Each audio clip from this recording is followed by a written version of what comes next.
Happy Friday. Brian Manning here with your weekly update.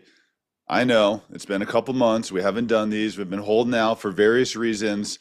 Quite a crazy week to come back and start doing these again. But here we are, Friday update. What a crazy week. Let's talk about what's going on. So the first thing I want to get into is inflation. Now, inflation's really taking the back burner right now. For a very long time, we've talked about inflation.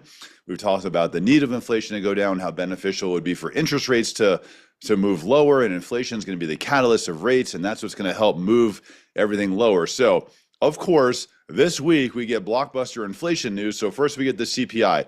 So that's a consumer price index. So CPI on a month-over-month basis was down 0.1%. More importantly, the core rate was down, up 0.1%, but the core rate moved from 3.1% down to 2.8. Now, normal world right now, if we got that move lower in inflation in this report, bond markets would rally and interest rates would move lower. But based on the insane week that we have going on right now, unfortunately, everything is very muted and the inflation data is being pushed to the back seat. So I understand what's going on right now is all news breaking, but we also want to still continue to pay attention to the inflation numbers because to me, that's something that's very important, even though it's not moving markets right now. Then we got PPI. So PPI stands for the Producer Price Index. PPI was down 0.4% on a month-over-month basis. Is also a very impactful, very meaningful move. This means that goods at a wholesale level are down as far as costs are concerned. Now, we're going to have to watch and wait and see what happens because all this data right now is from the month of March. So it's unknown if the tariffs that we're experiencing right now and what's going to happen with the global economic economy, if the inflation is going to be impacted by that. So probably a lot of the reason why inflation has not been impactful on mortgage rates this week is because that's old news right now, even though normally this would make the markets go crazy and mortgage rates would have reacted favorably this week. Here we are. We're just going to deal with it. So also thinking about recession. So a lot of real thought leaders in the industry have come out and talked about a recession, and many people actually think that we're in a recession right now. In fact, if you look at credit card payments and you look at the amount of Americans making only the minimum credit card payment, it's actually at a 12-year high right now.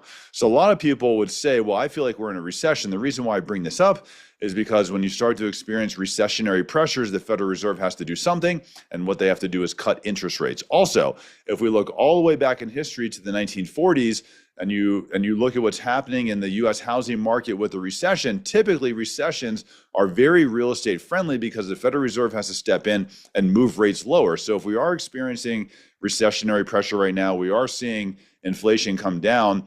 I don't know when, and we'll have to wait and see what happens, but it's very possible at some point in time the Federal Reserve has to intervene and start to lower rates, which would be beneficial for the housing market itself.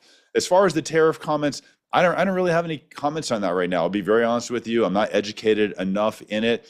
I'm just watching and waiting to see what's unfold. I will say this: if we look at what's happening with China, it's almost at a point right now, for lack of better words, it's just a pissing contest. The reason why I say that is because once you exceed a tariff at 50%, it no longer makes sense to have trade with the country. So when you hit 80%, 125%, whatever the numbers are that we're working our way to, it's actually all irrelevant right now. And now it's really just a pissing contest. So we're going to have to wait and see what happens. Hopefully, that we'll continue to see this trend in inflation numbers. Hopefully, all this trade and global economic stuff could be sorted out by next month. So when we get the next round of inflation data, hopefully it's beneficial for us and it'll have an impact on interest rates, but we're going to have to wait and see what happens.